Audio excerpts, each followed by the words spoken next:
First of all, I want to know what's your earliest memory of the novel Dracula? Do you remember reading it for the first time and what your impression of it was?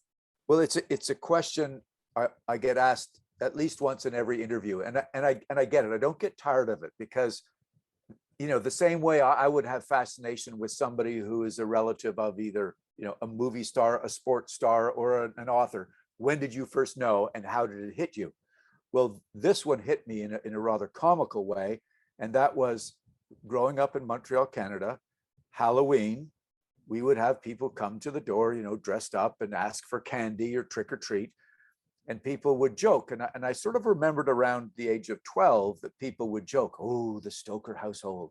We have those series going on, the Addams Family and the Monsters. I don't know if you know those, but they're sort of comedies, but it's still a spooky family, somewhere in Los Angeles, the Addams Family, the Monsters. What if we go to the Stokers? Are you going to give us candy or take our blood? So, I'd sort of giggle and get a little embarrassed. And I finally asked my dad, I think at the age of 12, what's going on? And he said, well, son, let me tell you. And we went to the library in the house, and he pulled out what turned out to be a first edition of Dracula signed by Bram to his mother that we inherited. And I sort of started looking through the book and started reading it. But honestly, at the age of 12, I didn't read it in earnest. I read it enough to realize this is spooky.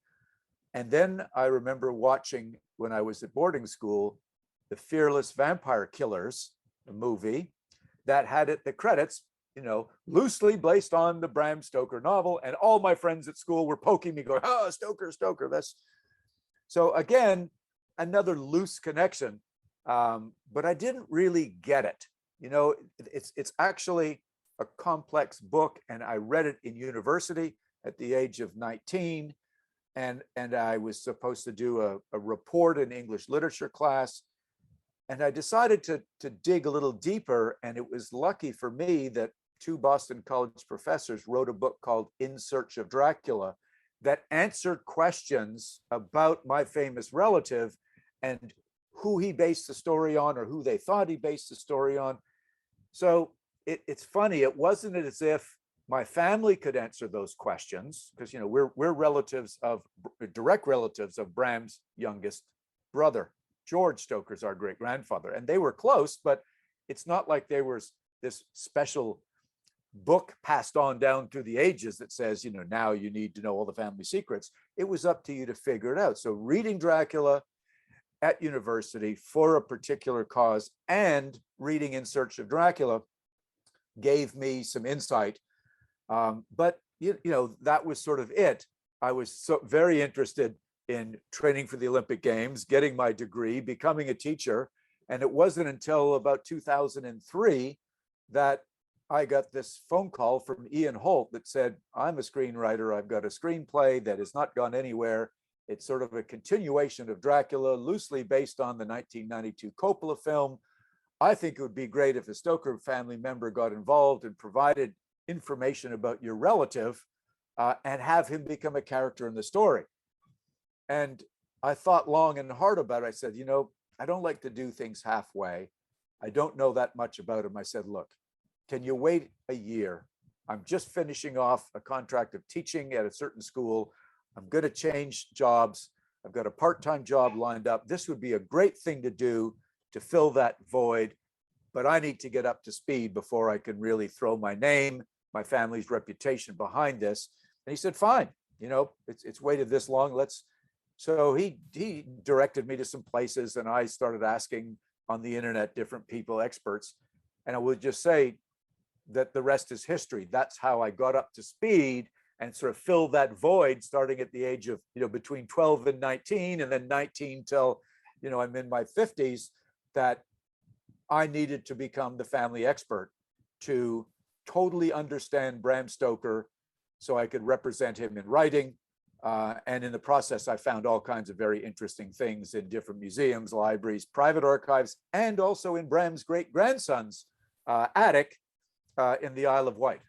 Can you tell me about your most fascinating find throughout that journey? Well, there's no question. It was finding Bram's journal.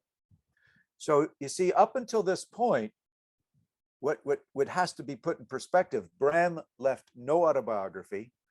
Only one thing that anybody's ever found, not just me, was a paragraph in the book that Bram wrote called Personal Reminiscence of Henry Irving. He wrote a small passage about himself as a invalid child for the 7 years of his life and what it was like, and developing a very fruitful sense of imagination because of the length of his illness and the opportunities to think. And so you extrapolate mother's stories to keep him, all those things. But that, that's like circumstantial evidence that comes together. We don't have anything for the family that says exactly, what he said about this or this. So finding, and of course he left 125 pages of notes that Florence actually sold that ended up in a museum, a typescript Paul Allen owns in Seattle. So there are some formal things, but nothing informal that Bram would say about himself.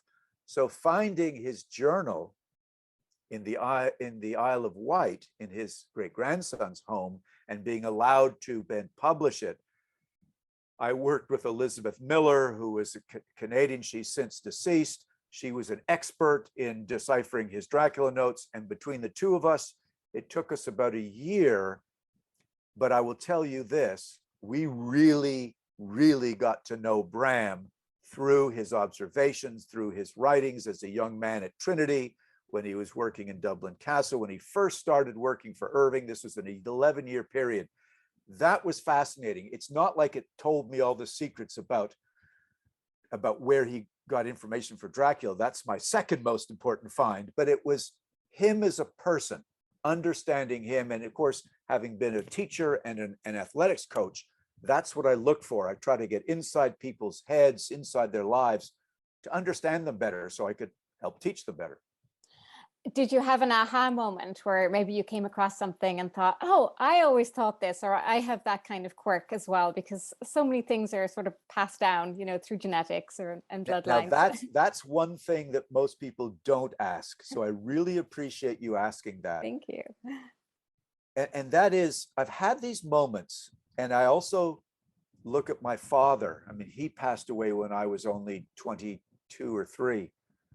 And I see things that I've realized that are probably family genetic, that all of us seem to be very aware of the world going on around you. You're not just, put the blindfold on or the blinkers and do certain things. It's a lot of things going on, and very interested to help to make the world around you or your environment around you a better place. My dad was like that. I think his father was probably like that. Bram was certainly like that. And I don't mean that in a holistic way. I mean, he would help somebody on the street with something. He learned how to fix a lawnmower engine. He would, help people in need in sport. He was an equestrian. They had all these, Bram was an artist. He had all these different interests. He was a very well-rounded person. So when I look at Brain, like myself, I like to dabble, but I'm a terrible artist, but I like music, I like sport, I like intellectual things, I like horror, but I also like humor. So it's that well-roundedness that Bram was. He was an all-around athlete, but he was also he was a leader. He was a committee man. So was my dad and myself. We always seemed to take on a leadership role when you see something needs fixing. I don't care if I have to be the head of it, we'll get it done. Bram was the head of the Phil, the Hist, involved in drama, debating. And he wasn't necessarily a genius when it came to academics. He was a sort of a muddler, a hardworking guy, but he did end up with a master's in mathematics, which is, quite something. So it wasn't like one aha, it was more of, oh, I think I've profiled this man with all this and all of his writing and his interactions with people, what people have said about him in their obituaries. And I think, oh my gosh, the Stoker men are very similar. We all share these traits and these qualities. And isn't that marvelous?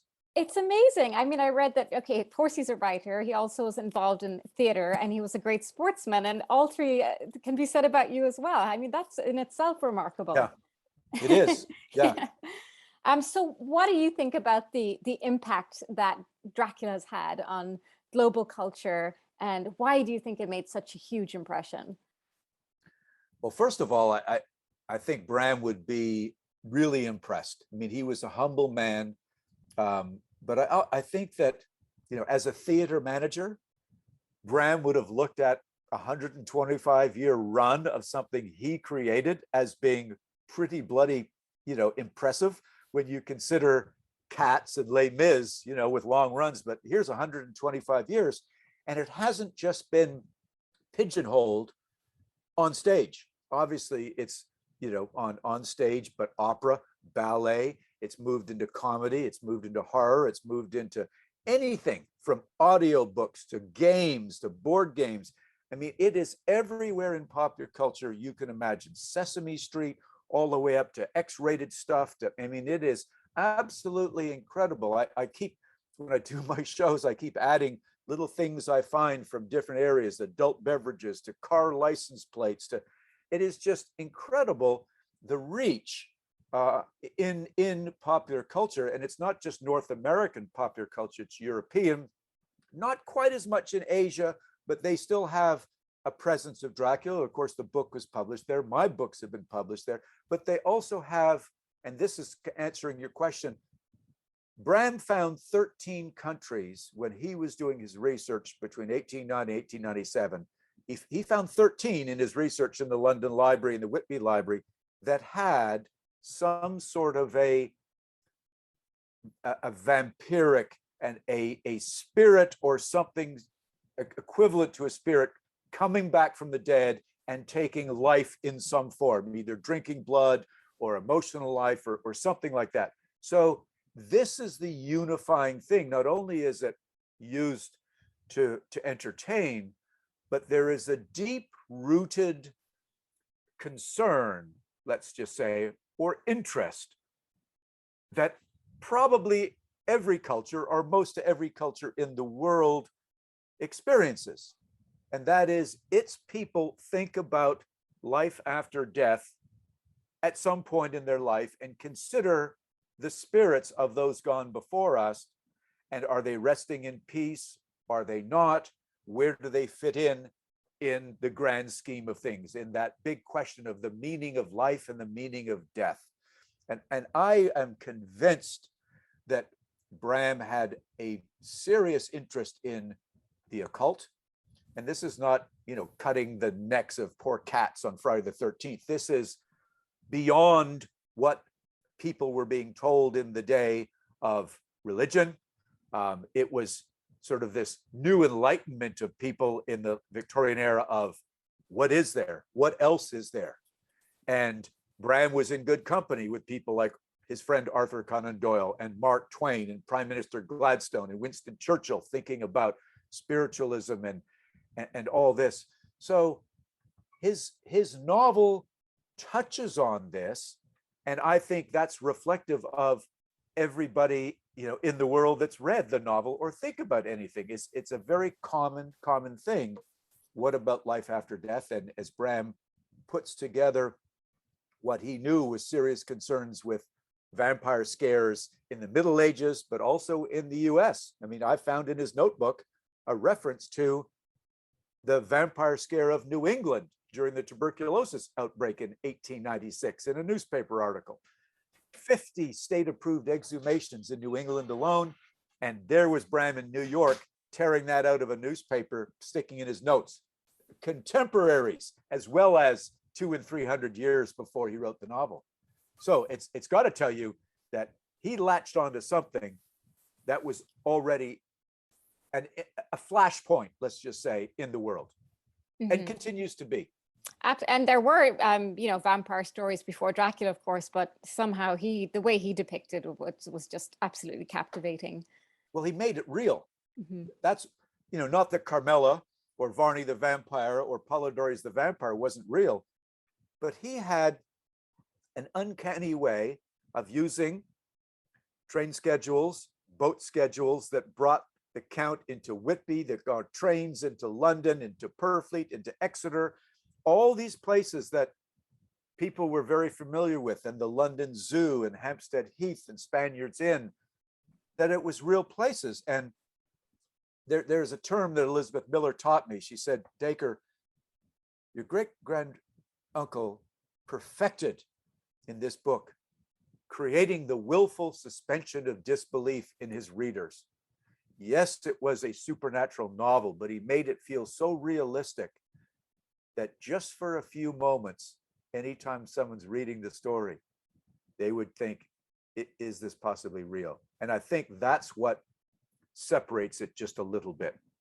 Do you have a favorite depiction? As you said, it's been depicted in so many media and so many forms and so many stories over the years. Is there one that really speaks to you? Well, I have to say, I try to be very generous and politically correct, but at the same time, you know, when I look at art and different art forms, movies, you know, notwithstanding, you have to also look at the era. You know, the 1931 Bela Lugosi movie that was directed by Todd Browning, groundbreaking, you know, but so was Nosferatu in 22. But of course, it was a copyright infringement, but Florence managed to win that one. Those two were groundbreaking in their time. One, Nosferatu had a Dracula that looked more like Bram's Dracula than Bela Lugosi. But then you fast forward and you look at the impact of Christopher Lee in all the Hammer films.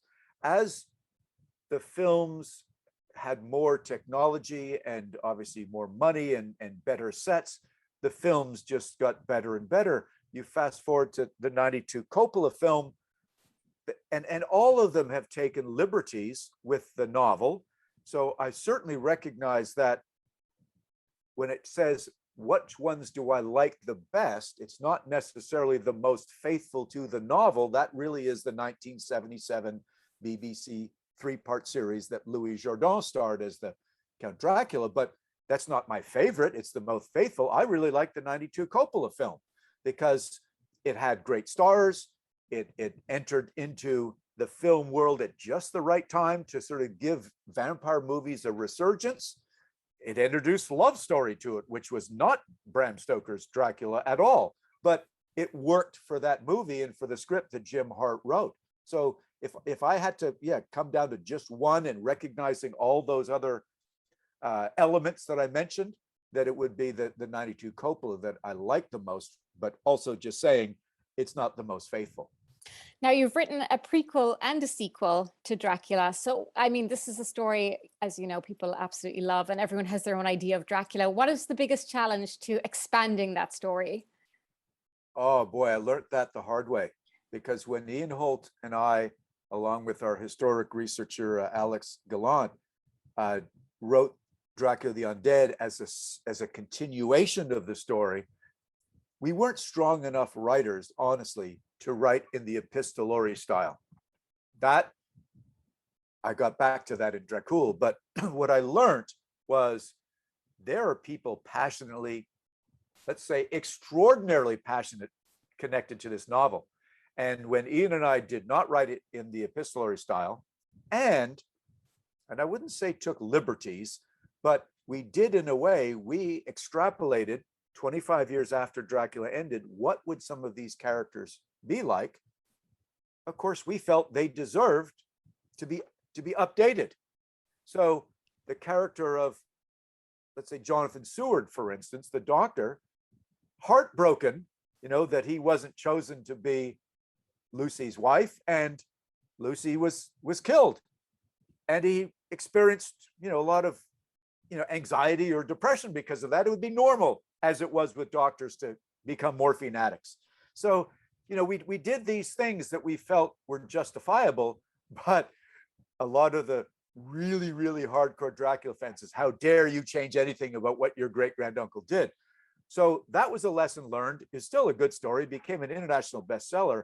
But when J.D. Barker and I, 9 years later, decided to write the prequel, I had created a story idea that was Bram Stoker's life, much like we inserted Bram Stoker into Dracula the Undead, that I wanted to tell the story of Bram Stoker writing Dracula as a warning to the world that the story was real, just as we talked about at the beginning of the interview, that what if it was real? And of course, having discovered the original preface to to the novel, finding out what was actually cut out of the Dracula typescript, I had some pretty good basis that it could be argued that Bram wrote the story, that it was real. So that was the basis for the story. And having Bram in the story, but writing in the epistolary style, including Bram's brother, who, when I analyzed the novel and got to know the family through my research, I'm convinced that he modeled Mina after his sister Matilda and a little bit his mother, and that Van Helsing was modeled after this guy Arminius Vanbury, that I have proof that Bram met twice, and that Dr. Seward was a lot like Bram's brother, both a doctor of physical medicine and also psychological, dealt with mental patients. So that gave me the confidence to include those family members in the story. And I think, well, at the reviews showed fans really enjoyed that. We were the #1 hardcover horror book in England. So if I can crack the English crowd, who were really connected to the story, then we got it made, and it did. It also became an international bestseller. So I was very conscious of the fact that we've got to be careful when writing to not alienate the fans, feed them things that I can justify were real, but be careful doing so. And now you're working on a travel guide. So that's in on places that Bram Stoker grew up, and then places that are associated with the book, right? Sort of. Okay. That's kind of old news that you would have pulled off the internet. Yeah, yes. I was working on that with a German friend of mine. We did have one publishing offer, but he didn't like it. And we just decided it was sort of one of these things where it was very academic, and I felt it needed to be more casual. And my co-author wanted it more academic, but he couldn't find someone to publish it as academic as it was. So we just decided amicably, let's just go our separate ways. If you'd like to do an academic one, go. What I decided to do instead is actually take that travel guide concept and practice it in real life. I actually now work with a travel company to take people to where I've just come from, to go to places like Whitby, Cruden Bay, Scotland, and eventually to Ireland. And I've been taking people to Transylvania now. I've been there 12 times. Half of those have been leading people on tours to see where the real Vlad Dracula was in power, where he fought his battles, where his castles was. And then that sort of nexus point, where Count Dracula, where did Bram find his information? Where did he place the action in the story? Which, funnily enough, one was in the northern part of the country and one was in the southern part. So in a funny way, as I have picked up respect from people in Romania and been invited to come to tourist conferences, which I have, I said, look, you can double your tourist stream by recognizing these two exist separately. They're inseparable, but they exist separately, and you can take people to go both places. So the travel guide is on hold, but the actual travel experiences and going to these places and doing readings at these places and doing presentations about what exactly did Bram Stoker learn in Whitby, where was he, what was he influenced by, going to Cruden Bay, Scotland, where he actually wrote the novel and spent 14 summers. I am actually writing a book right now with a friend of mine who's a professor at University of North Georgia, Dr. Leverett Butts, a fictional story of Bram Stoker writing Dracula and the things that he goes through while he's in Cruden Bay, Scotland. Oh, that sounds so cool. So how can people find out about these trips? Like if they want to go on one of them, do they just go to your website, or? They can go to, the best place is the website of the company that I work with, because I'm not a travel company, is experiencetransylvania.com. And they've got all the description of those. They can follow me on Facebook, because I have lots of time for people on Facebook. But I also have a website, dacrestoker.com, that has information on these tours.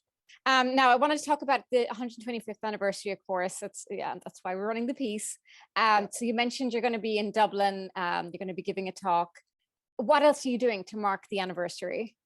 Oof. Well, some of it's already happened because the actual anniversary was May 26th. So I felt it was very important to be in Cruden Bay, and a really good thing happened.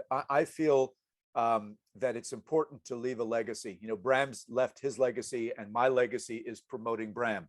So in Cruden Bay, Scotland, it took about 4 months to get permission, planning permission, and a big plaque was unveiled outside the Kilmarnock Arms Hotel where Bram stayed. It's still very much like he was there, showing all the places that Bram stayed, the houses that he rented, the places that he actually would sit and do his writing. He also set 2 other novels in Cruden Bay, Mystery of the Sea and The Water's Mouth, where those action took place. So, and with a Q code where people can go and look at it and go to my website and learn all about Bram Stoker and Cruden Bay. So that's important. And that was unveiled on May 26th in a big civic ceremony with the provost and all others. I was also in Whitby just a few days beforehand. We had a large gathering of some of my cosplaying friends, sort of dressed up in all Victorian garb. And we had a nice dinner at the Whitby Jet Museum called Albert's Eatery. We walked up the 199 steps. We actually joked and said, such a gathering of people in this Victorian era garb obviously created a great disturbance in the atmosphere, much like the Count, you know, arriving in Whitby. So those were the key places. Going to Dublin in October for the Dublin Bram Stoker Festival in Dublin will be wonderful because that's his native soil. And actually, if everything works out great, I'm bringing 3 friends with me who have actually won in a Kickstarter project that I did, all about Bram's rare papers that we had. Come on, not just copied. What do you call it when it's oh, I'll get that word in a minute. Come on.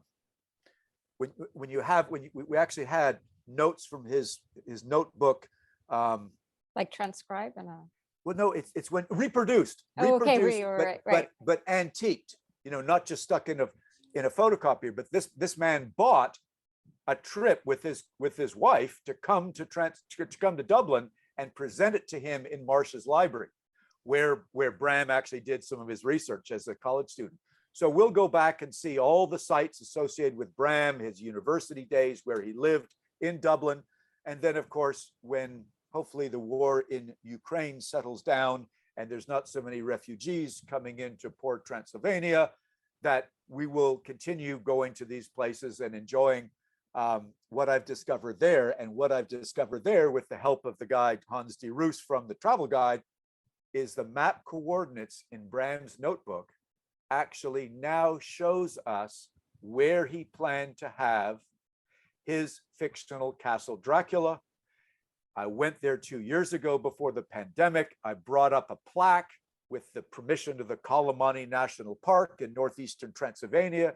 Not only do we have a plaque in Cruden Bay, Scotland, but we now have one on the top of this extinct volcano that shows exactly where Bram, based on his notes, where he planned to have his fictional castle. So what I'm trying to do is create, you know, literary tourism and a literary sort of legacy tourism to catch that bug that Bram sort of, you know, delivered to people in 1897, and 125 years later, make it easy for people to go and find it and enjoy it, sit in the same rooms in the hotels that he did, eat in the same restaurants that he did, because some of these places have not changed much.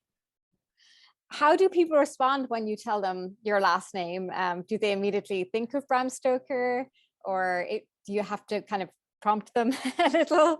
It depends. If it's in October, they normally get it because, you know, it's a little bit, but I still think that, you know, most people know Dracula, but they don't associate the name Stoker with it. And then I say, Bram Stoker? Oh, right. So honestly, it's corny, but my work is not done.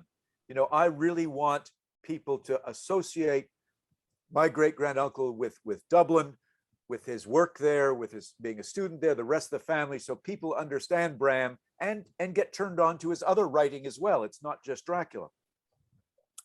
Is there a misconception either about Dracula or Bram Stoker that you would want to debunk? What do you want the world to know? I really want the world to know that he was a well-rounded person, that he was a devoted husband. So many people, and it's a couple of biographers that said, "Oh, Florence was stuck off in the background, and he was not a good father." Absolutely untrue. We could go on for more than our 4 minutes left, but he really made sure that he took care of his son. He actually joined the Skinners Guild and made sure that his son was taken care of.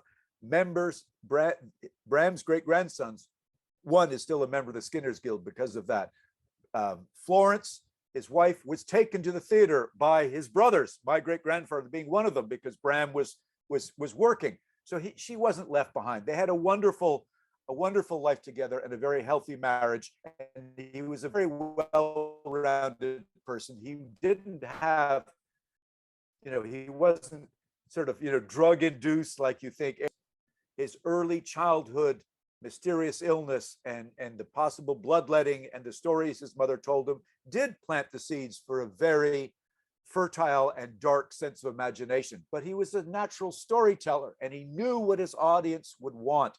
That's the theater manager in him coming out. So I think that's how he developed. He developed this story by really good research. We'll have to reconnect because the research about the London Library is really interesting. It's a late discovery. But he researched, but he also knew the sensitivities of the time. And that's what that all cooks in together to this kind of Dracula stew that Bram served up so well. Do you have anything belong to him other than obviously the things that you found, his diary being the most personal item you could possibly have, but do you have maybe clothing or? No, I don't personally, but his great-grandsons do. They have his pocket watch, they have his Bible, they have, not only the pocket watch, but the watch fob. I have a first edition of Dracula signed by Bram to his mother that was passed on in the family.